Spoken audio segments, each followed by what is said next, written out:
Hello there, you're just in time for NTV Tonight. Here's a top focus from our NTV newsroom.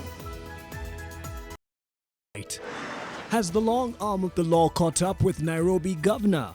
Nitachagua mtu atashikilia ofisi, tufua jina kwa assembly, mimi nijiondoe. Governor Sonko grilled again, this time in tax row. And 316.5 billion shillings it is. Sometimes to win the war, one must be prepared to yield some battles. Senators throw in the towel in row over revenue allocation to counties. Plus, new regulations, more worries. Indemnity insurance cover for doctors ready for rollout. It drives the cost of healthcare so high. Also tonight, 72 million shillings disappears in early morning heist. G4S personnel among the suspects yet again.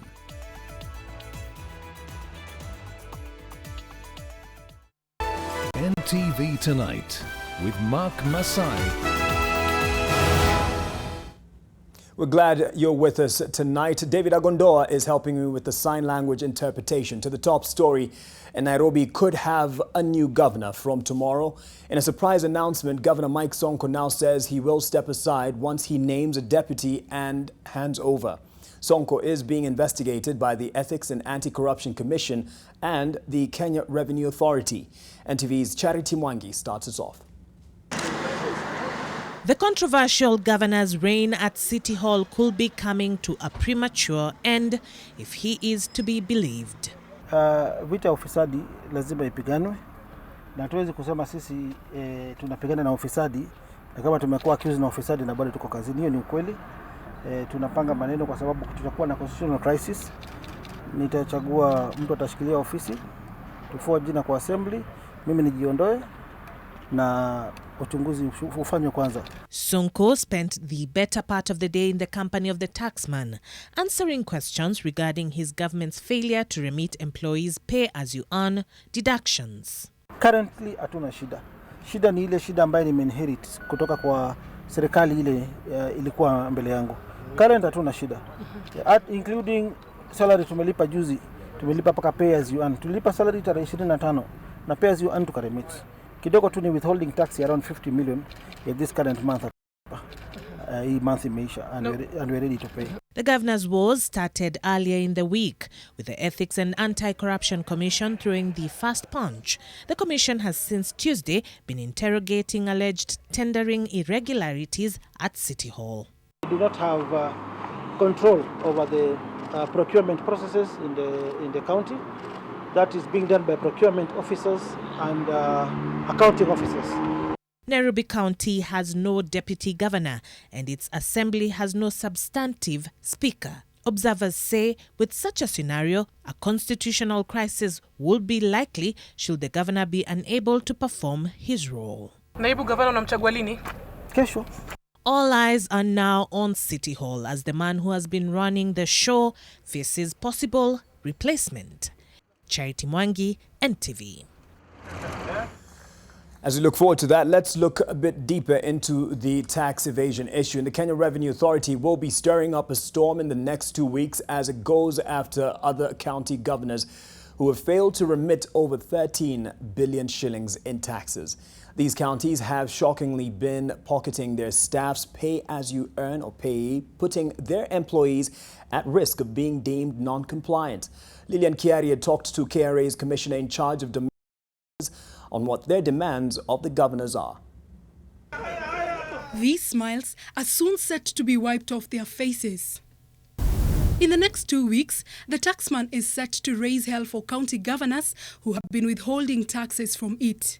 Governor Sonko tops the naughty list of governors who have collectively failed to remit more than 13 billion shillings to the Kenya Revenue Authority, an amount that can practically fund free primary education for a whole year. They'll be prosecuted, unless they come forward and negotiate with the KRA how they are going to pay. Nairobi County, which is now trying to talk things through with the agency, owes 4.5 billion shillings in taxes. Kiambu County owes 3.2 billion shillings. Kilifi County owes 2 billion shillings. Migori owes 1.3 billion shillings. Murang'a owes about 1 billion shillings, Homa Bay County owes 765.7 million shillings, while Turkana owes 455.6 million in unsettled taxes. If the counties are not remitting what they are mandated by the law to remit, where do they expect the national government to get for them money? Why should some counties be compliant so that whatever they have remitted to the government should be shared with the non-compliant ones?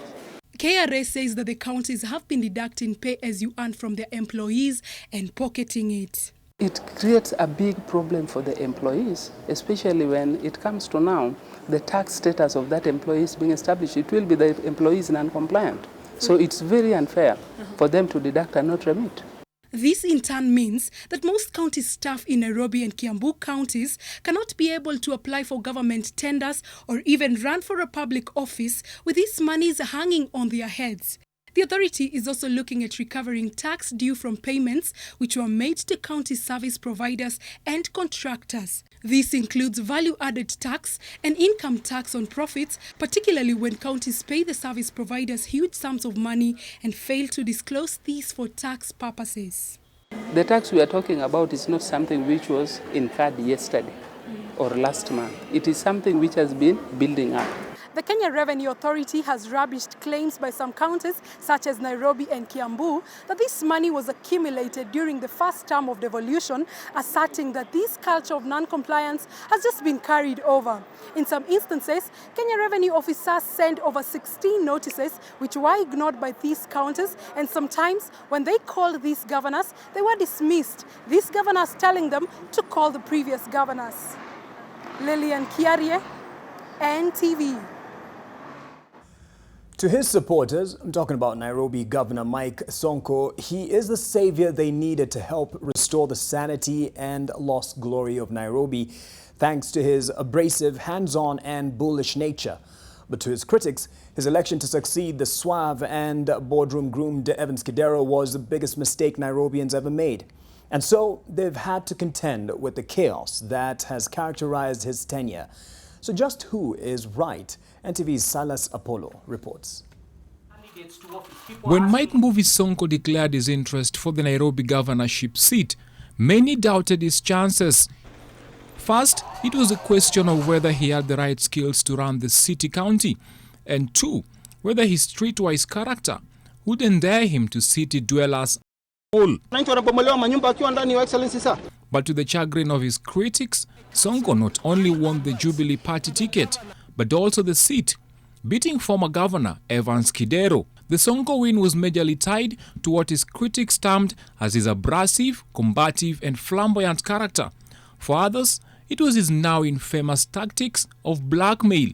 I've already confirmed the title is fake. Once you have used a fake title to mislead. Not one to shy away from controversy, the rise of Sonko has been nothing but a roller coaster.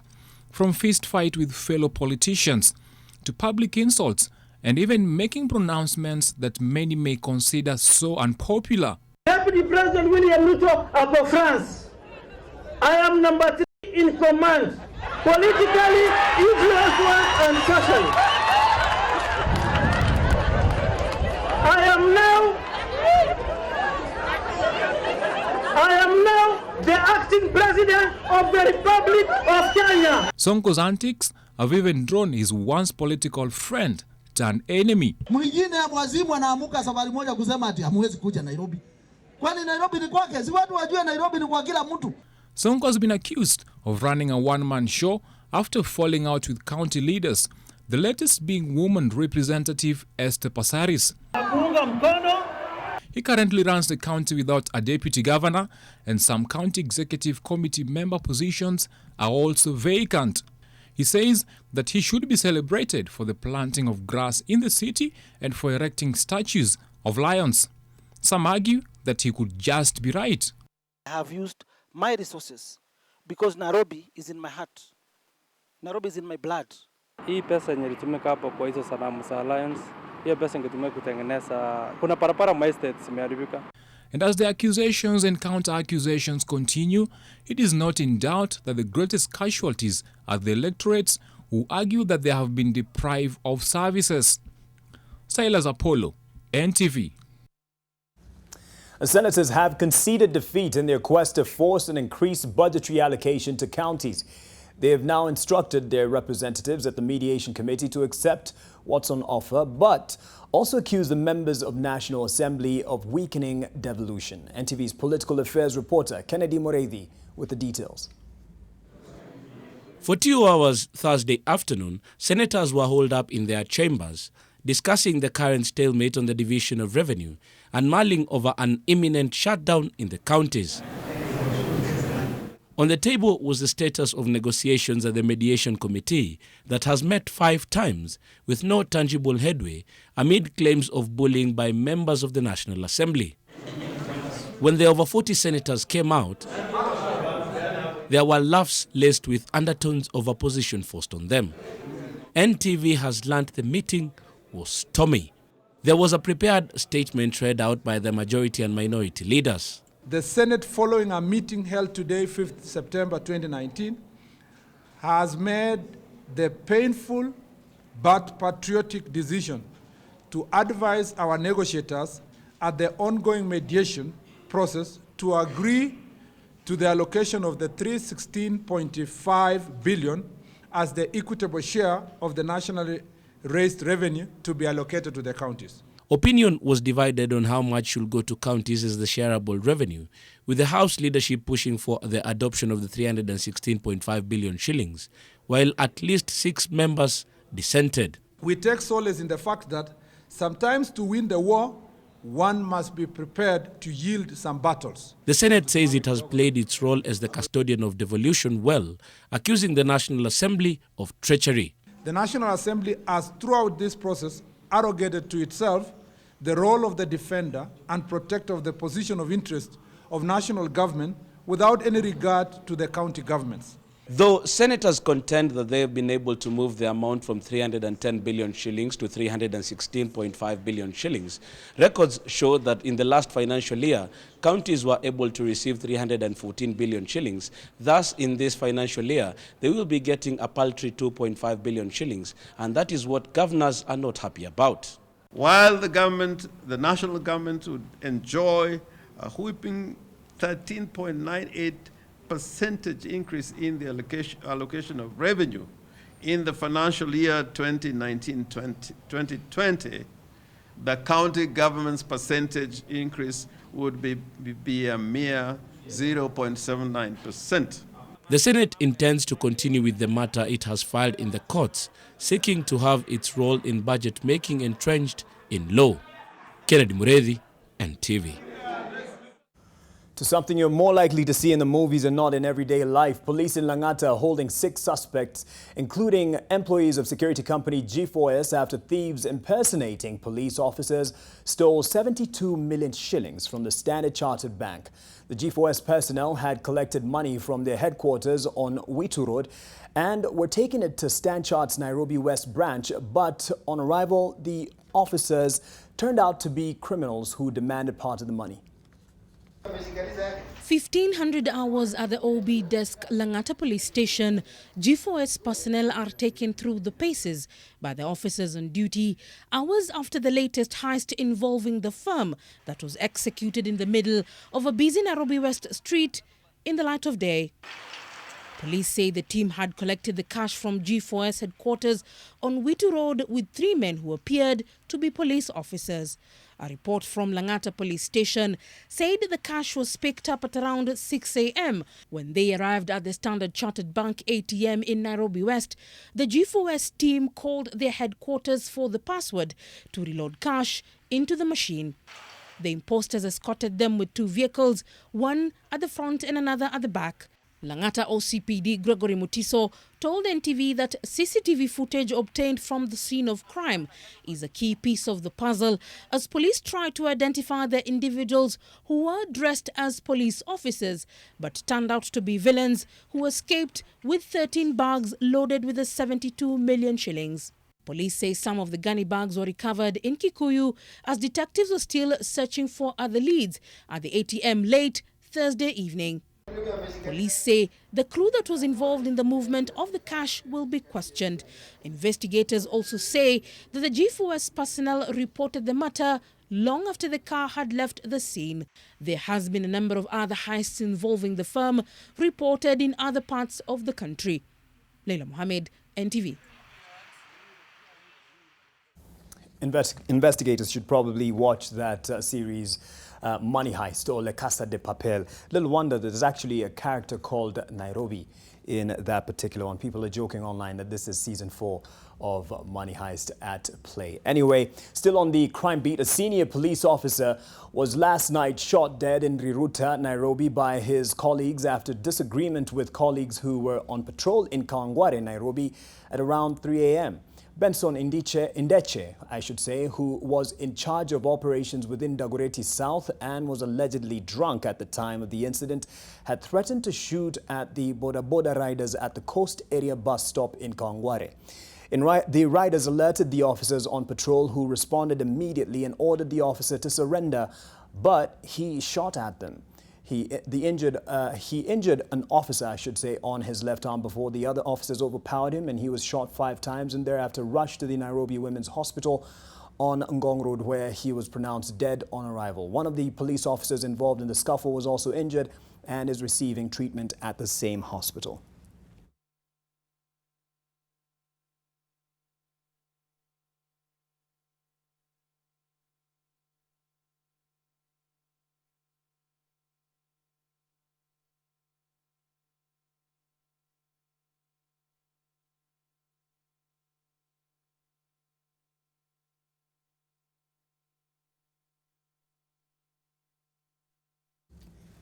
Now to environmental concerns. In efforts to end the destruction of the Masai Mau complex, which is part of the largest single block of the close canopy forest in East Africa, have been a battleground for more than 4 decades. According to a number of reports, the plunder began some time back in the 1970s when the government adjudicated sections of land adjacent to the forest. Zainab Ismail paints us a picture of the years of degradation. Well, deforestation of the Mau forest has had serious environmental impact. Just how did it get to where it is today?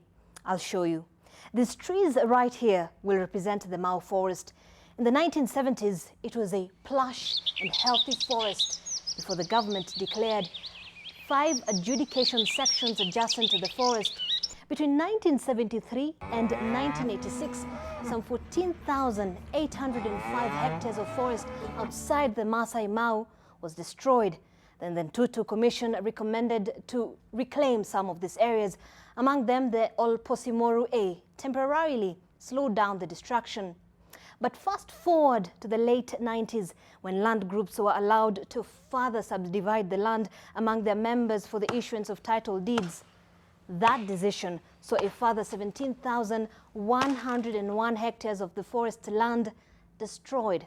And so, the destruction within the boundaries increased exponentially from less than 40 hectares a year before 1995 to 1,755 between 2003 and 2005. By 2005, another 14,103 hectares was fraudulently annexed as population in the area continued to grow. Now, let me show you what is left of the Mau forest at this point. Well, these are the grim pictures of the Masai Mau forest and the sparsely distributed. That's quite the picture of the destruction over time, and the fancy graphics there, thanks to our very own Job Soy and also Zainab Ismail with those facts. We'll continue giving a focus on this. Let's revisit our top story, and this is just something you can expect tomorrow. Nairobi County Governor Mike Sonko says he is ready to step aside if he is found to be individually culpable in the ongoing graft investigations touching on Nairobi County.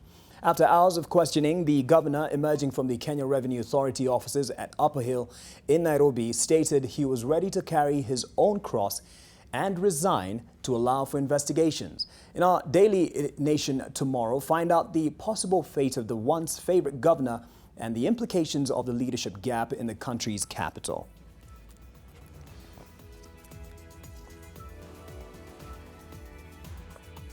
Time for breaking on NTV tonight, but here's something else you can expect after we come back.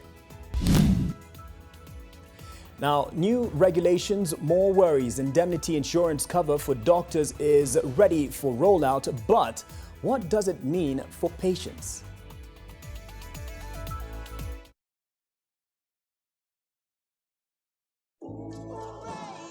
A shave others will notice. Gillette's affordable 3-bladed razor gives you up to 10 smooth shaves. Upgrade to Gillette Blue 3 today. Gillette, the best a man can get.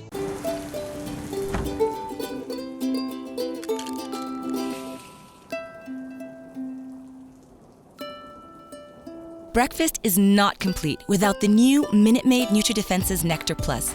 Complete the most important meal of the day with the goodness of great-tasting juice fortified with vitamin E and zinc to complement your family's nutritional needs. Minute Maid NutriDefense's Nectar Plus. Breakfast complete. Mbele iko sawa nimecheck. Na leo nadai moja ya power that I will never forget. Drop me your pin and our location. Staki stories za simu, mistaki my conversations. Staki utanipata kwenye gate kama ni appointment. You know that I won't be late. Nope. Hii story najua well na relate. So katambe mtumbili sote tu participate. Take a selfie. Leo nimekam ku get down. Leo nimekam ku get busy. You've been on my case for a while, but baby I am not that easy. I'm feeling some type of way. Nishike kama siku za mwizi, tupige kama gym tuko tizi, nipike kama toke mandizi. Yeah. Today is your lucky day. What you gonna do now that you have me all to yourself? So come and get this before we get down to business. Baby na my lover, number one lover. Baby na my lover, number one lover. Welcome to Kibabii University, a center of academic excellence whose mission is to enhance new knowledge in science, technology and innovation through quality training, research, consultancy and outreach programs. Apply now for our September intakes for postgraduate, degree and diploma programs in the following schools and faculties: School of Computing and Informatics, School of Business and Economics, School of Graduate Studies, Faculty of Sciences and Faculty of Education and Social Sciences. For more inquiries, call us on 0708 08 5934 or 0734 831 729 or visit our website www.kibu.ac.ke. Kibabii University, knowledge for development. Mama, how can I be a champion runner? Well, you've got to be like a geisha ball. Stay strong and go so far. Be strong and last long. Like geisha. Fresh from Kingston, Jamaica. Come let me wine in a your hole. Let me spend a little time in a your hole. This week on The Trend, the king of dancehall, Conscience, How many girl them turn up on a love song? Yeah. will be here fresh from Kingston, Jamaica. Goodman, Alfajiri, this and many more, only on The Trend. The Trend, in association with DSTV. Everybody is watching DSTV at up to 37% less. Call 0709 297 000 today.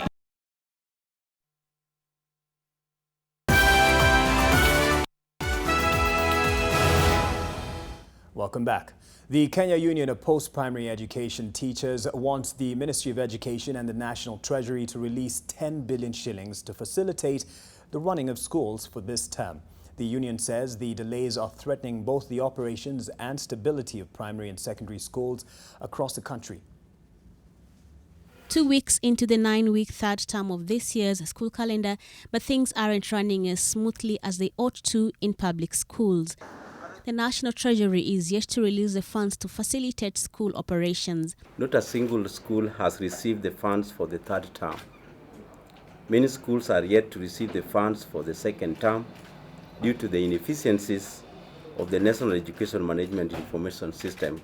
The money is distributed to the schools based on the number of pupils and students in each learning institution. 50% of the money goes to the first term. This year, that amount was 36 billion shillings.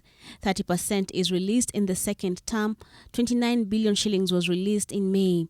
This term, the government is expected to disburse some 10 billion shillings for both the primary and secondary school tuition, representing 20% of the total amount that the government allocates to schools each year.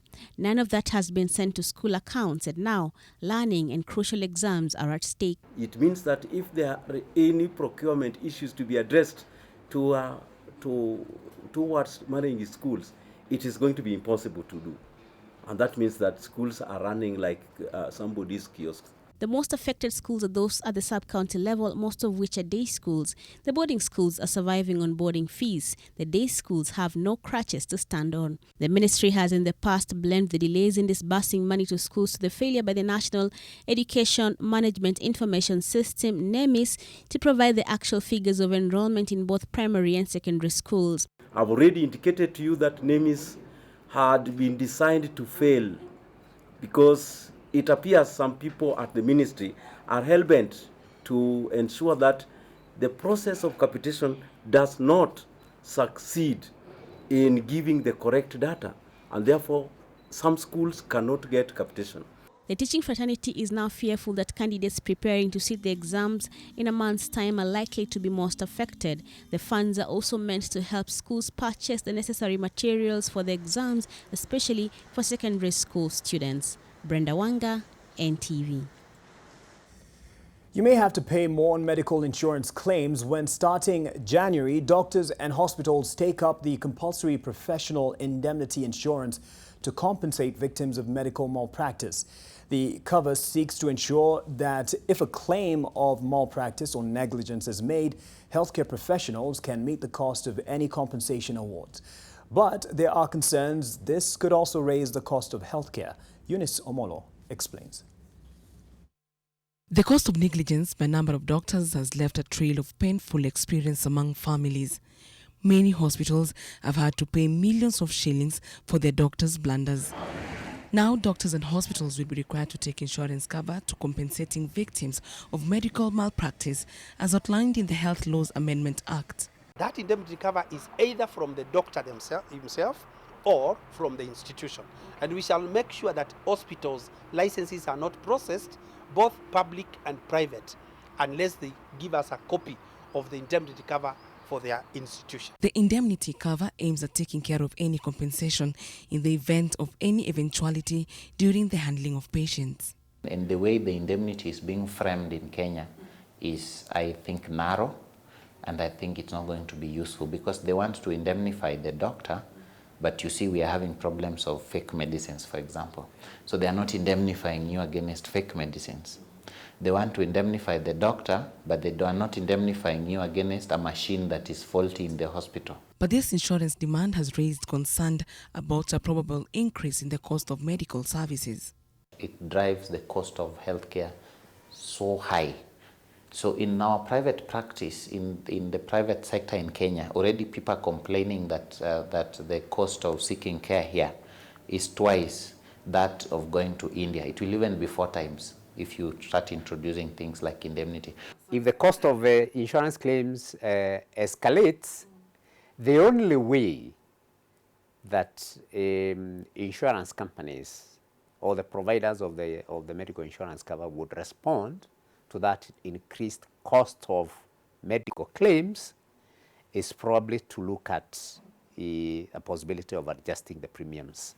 According to the Chief Executive Officer of Association of Kenya Insurers, Tom Gishuhi, professional indemnity is important for those who are in professions that are likely to generate huge claims out of negligence and cannot pay out without a cover. Other measures and actions to be taken against a health practitioner still stand in the event they're found culpable.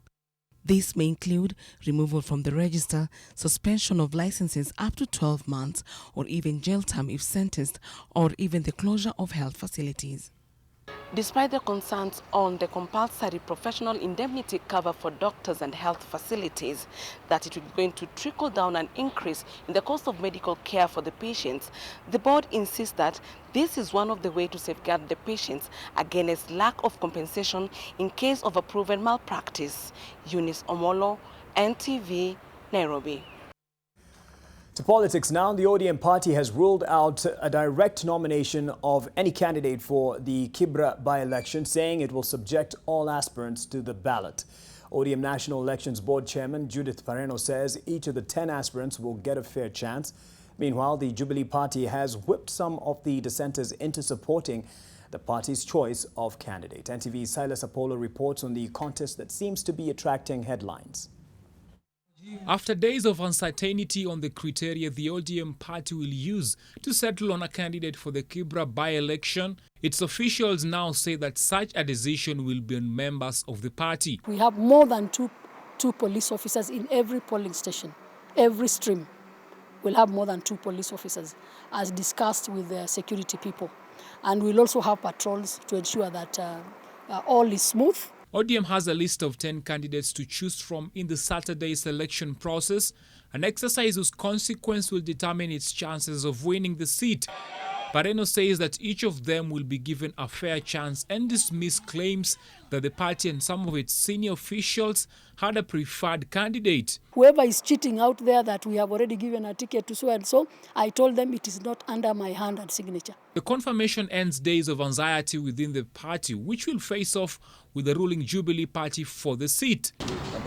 Jubilee today whipped some of its dissatisfied aspirants into supporting its candidate, McDonald Mariga. Agenda yetu ni kufanya kazi ile Okoth aliwacha, na tuhakikishe tumefanya kazi yote ile aliwacha ya education, na sisi wenyewe tutaingiza mambo ya sports ndani, tuongezee baadhi ya vitu zile tutasaidia our youth pia, mambo ya kazi. The mediation in Jubilee now narrows down the contest to a 2-horse race with ODM, and which some analysts have termed as a duel between Deputy President William Ruto and ODM's Raila Odinga.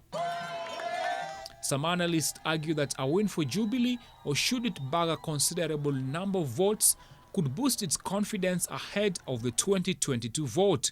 Silas Apollo, NTV.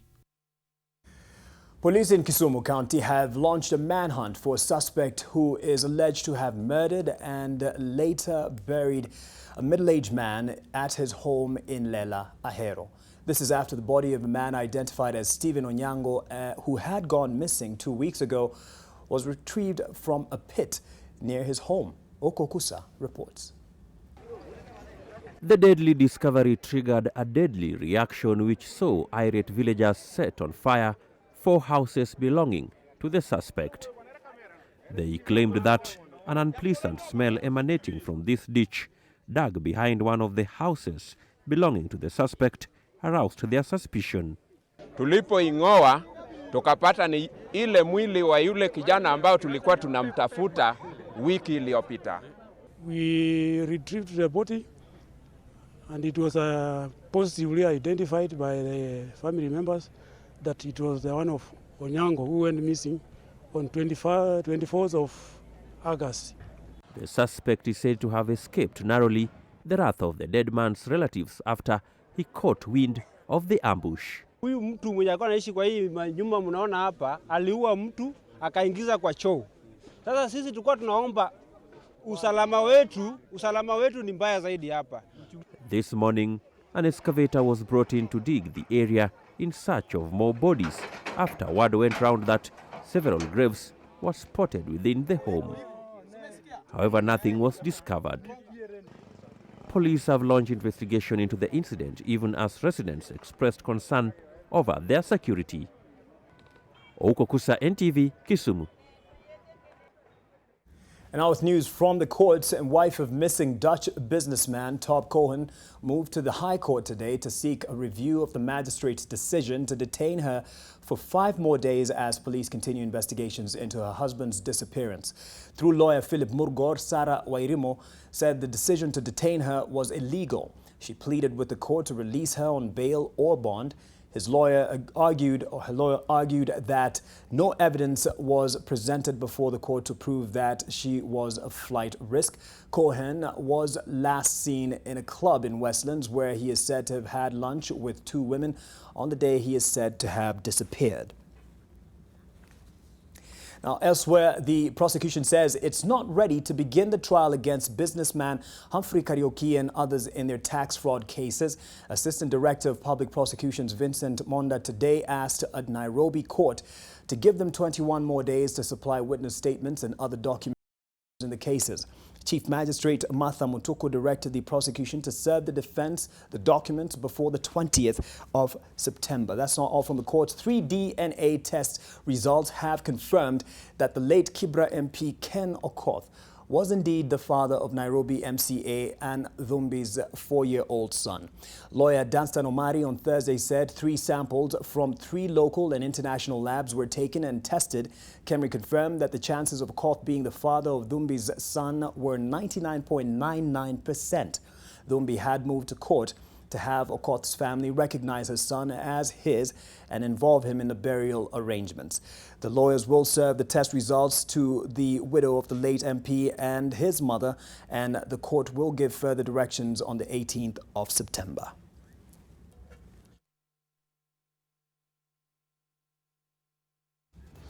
Time for another break here, but something else that's coming up. The Pope is in Mozambique and he's talking peace, politics, and big dreams for the young people. Stay with us.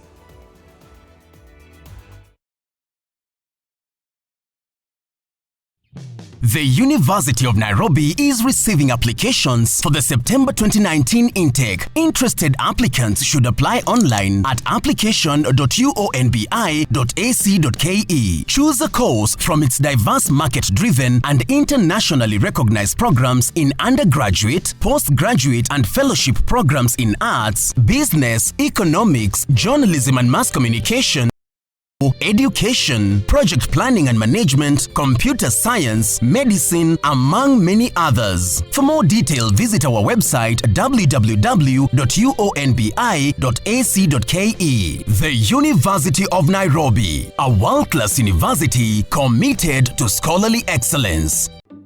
When you sign up for autocorrect from Heritage Insurance, we will install a telematics device in your vehicle. You will also enjoy rewards by accumulating points for good driving. You can save up to 15% of your insurance premium. Autocorrect from Heritage.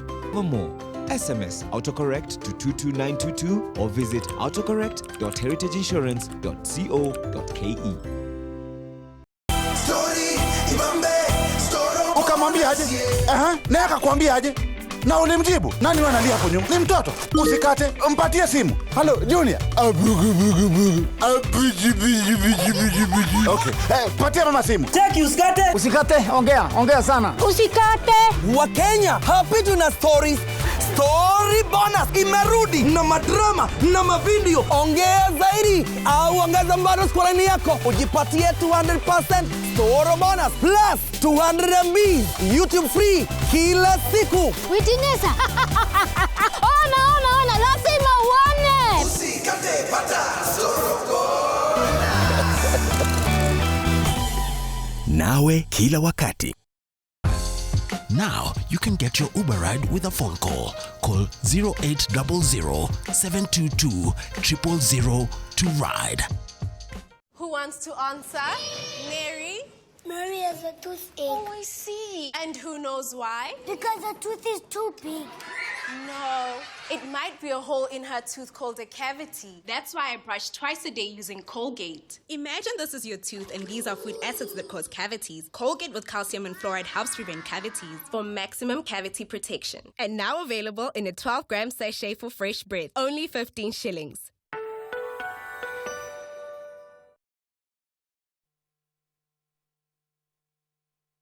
NTV Business News in association with the University of Nairobi.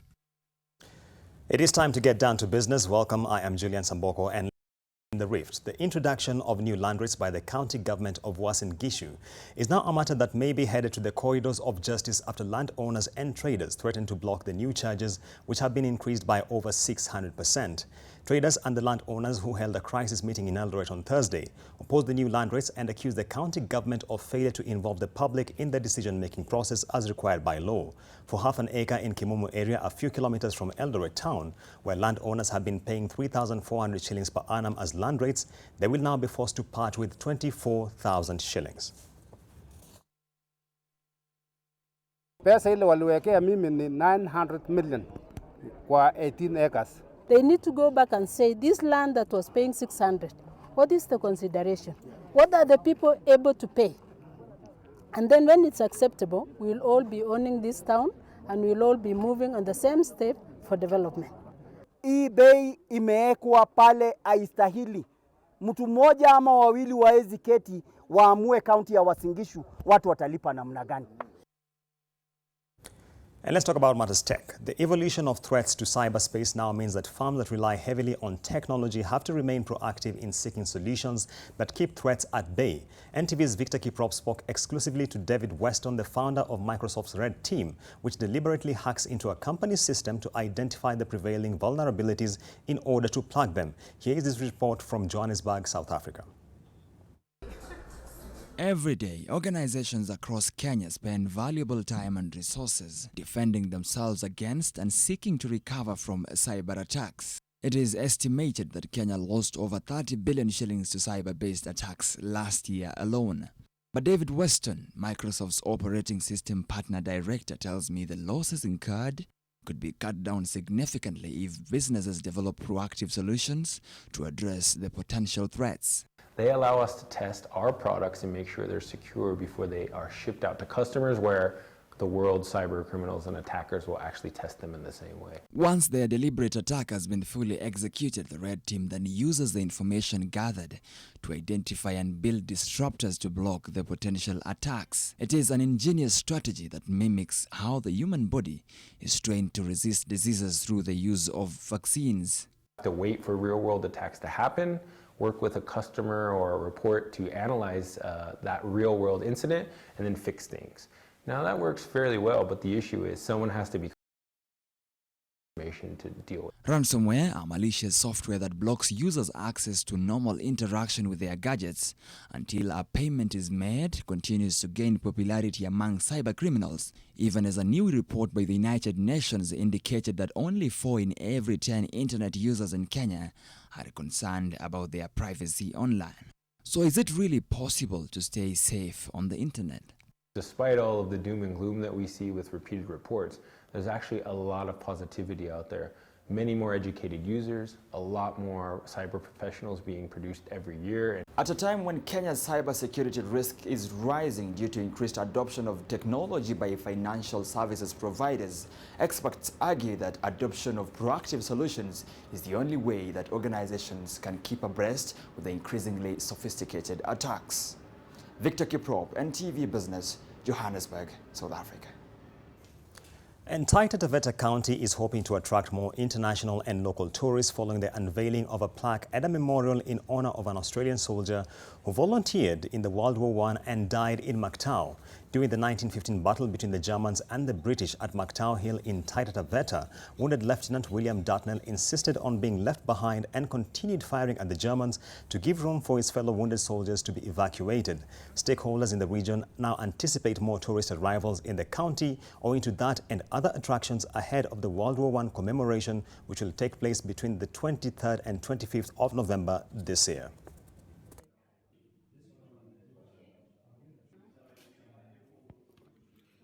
Almost 40 people from Australia. That's a way far away.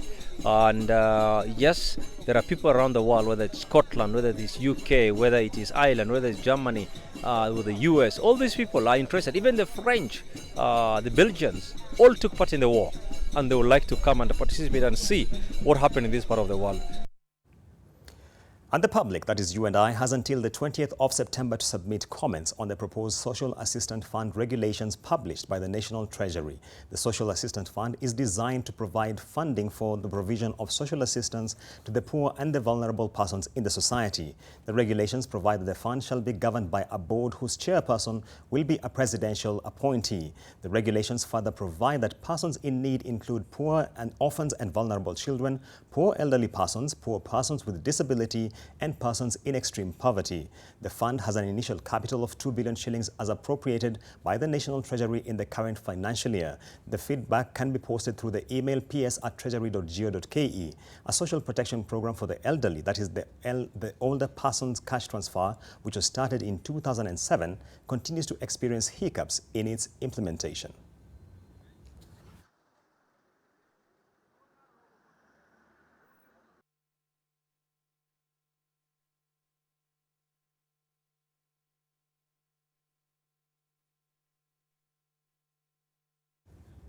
And that's it from the business desk. Up next, we have the financial report.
NTV Business News in association with the University of Nairobi. Interested applicants should apply online at application.uonbi.ac.ke. The University of Nairobi, a world-class university committed to scholarly excellence.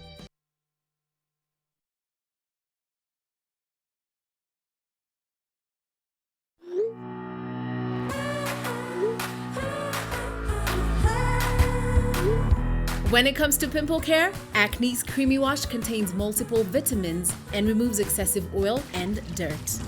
Acne's Toner rejuvenates skin. Acne's Sealing Gel fights bacteria. Use Mentholatum Acne's for clear and smooth skin every day.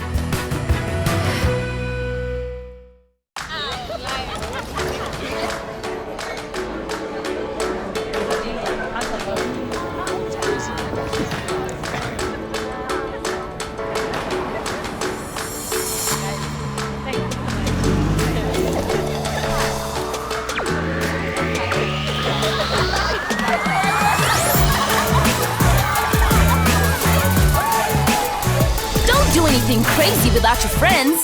Drink Fanta. Taste fun. Sona moja imetengenezwa kwa njia spesheli ili kupambana na maumivu kwa haraka. Sona moja ina aspirin kama kiungo. Sona moja, kitulizo kamili. Maumivu yakizidi, pata ushauri wa daktari. Rough and tough quality textured coating gives your walls a tough and beautiful finish. Available in over 6,000 shades, it hides surface imperfections. Call us on 0709 887 000 to place your order. Crown. If you like it, crown it. I'm hungry. Yes, with some extra fries. Delivery on the way. So extra.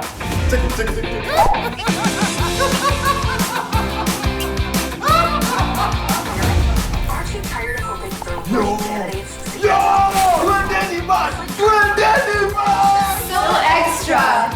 be extra because extra data is always better with extra minutes. Dial *544# to subscribe and share live extra. Telkom, moving with you.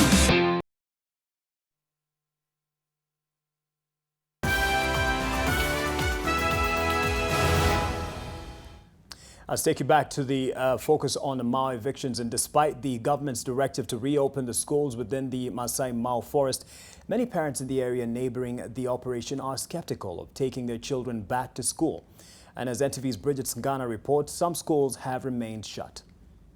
This is one of the classes at Kabarak Primary School that is adjacent to the Kitoben area where the Mau evictions phase 2 have been going on. People have been moved out of that area and some of the pupils are expected to seek shelter here in the school. And according to the blackboard, the last class was a mathematics class that happened today. However, some parents are still shy of bringing their children to schools in this area. Sasa wanafunzi wanahofia wakiona hata gari likipita wanashangaa na wanakimbia. And it is believed that the pupils who are initially learning from Kabarak Primary School only had to go up to Standard 4. And this comes just 2 days after the government reversed the closure of the schools that are within the operation area. Venye walikuja wakaniambia mama, hapa huko kwa Catline. Hasa fanya hivi, toa vyombo nje. Nikamwambia niende wapi? Hapa ni shamba yangu na niko na title. Hakuna mali ninaenda. Wakaniambia mama, fanya haraka utoe vitu nje. Mimi nikakuja nikatoa vitu nikaweka nje. Hasa walipoenda nikarudisha tena. Wengine wakuja na gari, mama toa vitu. Hata ngine sijirudishe kwa nyumba, zingine ziko kwa mahindi huko. The operation stretches towards the Sierra Leone area and Loliondo, and it is expected to evict about 10,000 people. According to the residents, they say that taking part in the census was one way of validating their presence in this forest. Hasa nikauliza watu wa census, mnatuhesabu ya nini kama tuko kwa msituni? Kama serikali unajua ni watu ya ukweli kwa mashamba yao, wangetutoa ama watuhesabu ya nini? The 60-day operation to evict persons from the Masai Mau forest will culminate in a fencing of this forest, and hopefully those who were once living within the forest boundary are looked upon by the government to help in restoring this vital water tower. Bridget Sngana, NTV, Narok County. Now to the Pope's trip, and Pope Francis interacted with young Mozambicans at an event in Maputo as he began his maiden visit to the poor in the Southeast African country. His visit comes after the government and the former rebel group Renamo, now the main opposition party, signed a historic treaty after a 16-year civil war devastated the former Portuguese colony. Pope Francis, on the first full day of his visit to Mozambique, heaped praise on a peace deal between government and rebels and offered solidarity to victims of 2 devastating cyclones. I want you to know of my own participation in your anguish and suffering, and the commitment of the Catholic community to respond to this most difficult situation. He is expected to hold a mass on Friday to address the issue of climate change, as Mozambique is still reeling from the effects of 2 back-to-back natural disasters as well as Islamic extremism. He also warned that prospects for enduring peace were being threatened by a jihadist insurgency that erupted in northern Mozambique in 2017. The effective peace that we long for has been threatened in the northern province of Cabo Delgado, where faceless evildoers sow terror, kill, destroy, and plunder the goods of defenseless populations. The Supreme Pontiff will wrap up his tour in Madagascar and Mauritius. Are you tired of hearing cocks crowing in your neighborhood? You know, the cocorioko?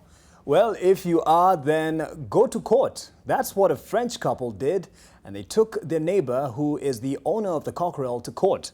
All were present during the court session. The cock, or jogo included, even followed through the proceedings, but just did not quite take the witness stand. Verdict? The court was on the cockerel's side, whose name, by the way, is Maurice. I believe that's with the French tone. Meet Maurice, the newest celebrity from France, albeit he is a cock. Unknown to him, Maurice may have... Goodbye to this note and karibu to this note. In order for the manufacturing sector to be elevated from the ground... Despite the government's promise to create at least 1.3 million jobs... Moves you fast, past the planes and trucks, to bring you the triumphs and joys of our great men and women. Moving stories that touch our hearts. I didn't know that I could go back to school. The Back to School program has brought hope to these young mothers. NTV News. News that moves you. Every day, NTV News team moves you to the center of the action. The security forces who took part in this operation. Police are not taking anything to chance. Moves you to the heart of the story to witness and record history. Rendering the declared results null and void. Telling the story of Kenya. The growing importance of border in Mandera. Matatus will be on strike. And beyond. The politics in the United States capital. It is the 7th edition of the Global Education taking place in Dubai. When it comes to business, we crunch the numbers and unpack the detail with the latest information for your investment decision. It's time You're thinking instead of court, just take it to the kitchen, have some stew. But hey, Maurice looks like a celebrity jogo, so let's stay away from that. And get into the sports after the break, which will include marathon great Eliud Kipchoge is seeking to run a marathon under 2 hours. Bernard Lagat, captain of the Pacers, shares his views on the challenge on NTV Sport.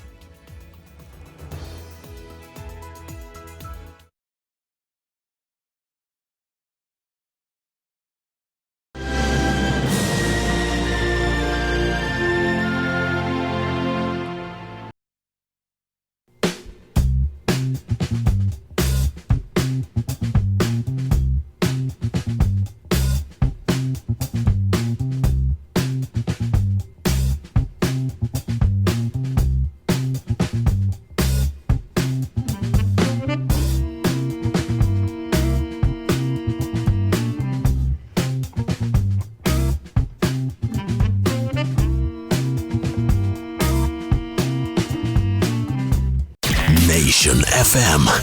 More music and less talk. Nairobi 96.3, Mombasa 101.5, Meru 93.9, Nyeri 104.9, Eldoret 102.7, and Nakuru on 97.7. Follow us on social media on Facebook at Nation FM, Instagram at Nation FM, and on Twitter at Nation FM KE. Nation FM. More music and less talk. Just as you'd study for an exam, study up on the field that interests you and the position you hope to achieve.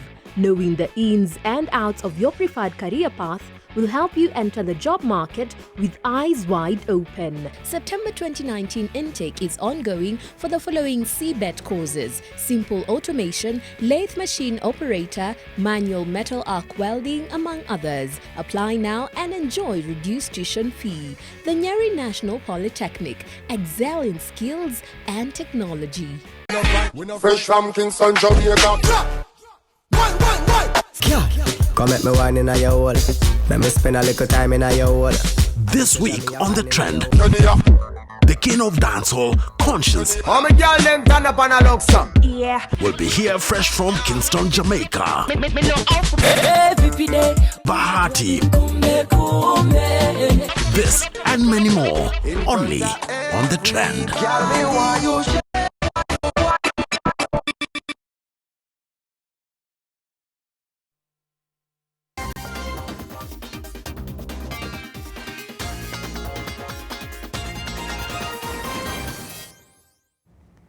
It's playtime on NTV Sports. Welcome, my name is Brian Otwal.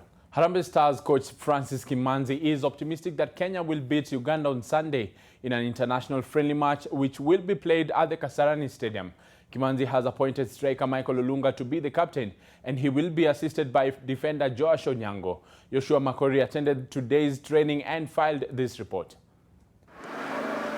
For the fourth day running, Harambee Stars players took to the Kasarani Stadium grounds to prepare for the Sunday's international friendly against neighbors Uganda. Kiangalia team, napata ni wachezaji wengi ni local based players, na I think ni motivation pia kwao sababu ni an opportunity. Tumekuwa na wachezaji wazoefu pia wenye walienda Africa Cup of Nations, wengi wao hawajaweza kuja katika huu mchezo. Ni kama derby juu International matches hakunanga game rahisi na kunanga ile pia ngumu. Ni kila team iko in the same level. It is a race against time to see whether Kimanzi's standout call-up striker Jesse Were of Zesco United will play Sunday's friendly. Mechi yake ya mwisho kapata jeraha, hata kucheza mechi tena, kucheza dakika 90, dakika 80 70 hivi akatoka. Kwa hivyo yuko tulimwalika, kitu muhimu lazima tushukuru mtu kutia ile bidii ya kufika. Hata akiwa na jeraha, manake ni muhimu tukimuona hapa, tuna madaktari na wamefuzu kabisa kumtibu, pia sisi tunamwangalia akiwa pale. Na hapa hivi na physio nione kama anaweza kurudi kucheza hii mechi ya Sunday. Midfielder Victor Wanyama, who's a transfer from England's Tottenham to Club Brugge of Belgium, failed, will not feature, while Ayubu Timbe, who is said to be in the country, has not yet reported to camp. Kashiwa Reysol of Japan striker engineer Michael Olunga will be the captain, and he will be assisted by Gor Mahia defender Joash Onyango. The friendly will be Kimanzi's first in charge since taking over from Sebastian Minye. Hamna wasiwasi mwingi wa kuwa timu, sababu ni mechi ya kwanza. So unajua ni michuano ya kitaifa, kila mechi unataka upate alama 3 ama mechi mzuri na upate some positive results, lakini itakuwa mechi nzuri kabisa na Kenya watarajia mechi nzuri, na pia ni mzuri tuone vijana tujakuwa tukiwapa nafasi nini wanaweza tupa. Kenya is preparing for the AFCON 2021 qualifiers, where it is in Pool G with Egypt, Togo and Comoros. Kenya will open their Africa Cup of Nations 2021 qualifier against Egypt away in Cairo come November. Yoshua Makori, NTV, Moi Stadium, Kasarani. Moving on, Athletics Kenya has released guidelines for the national trials for the IAAF World Athletics Championships that will take place on the 12th and 13th September at the Nyayo Stadium. 2 categories of athletes have been invited for the trials, with the first including the athletes who must compete in the trials, with the top 3 positions making the cut having met the qualifying standard times set by the IAAF. They must also fulfill the Athletics Integrity Unit AIU anti-doping requirements. The second category has athletes who have attained the top 8 fastest time in the season and have not yet qualified for the World Championships. This will give athletes a chance to qualify for the Tokyo 2020 Olympics, since the qualifying period is between May 2019 to June 2020. The deadline for qualifying for the World Championships is 6th September.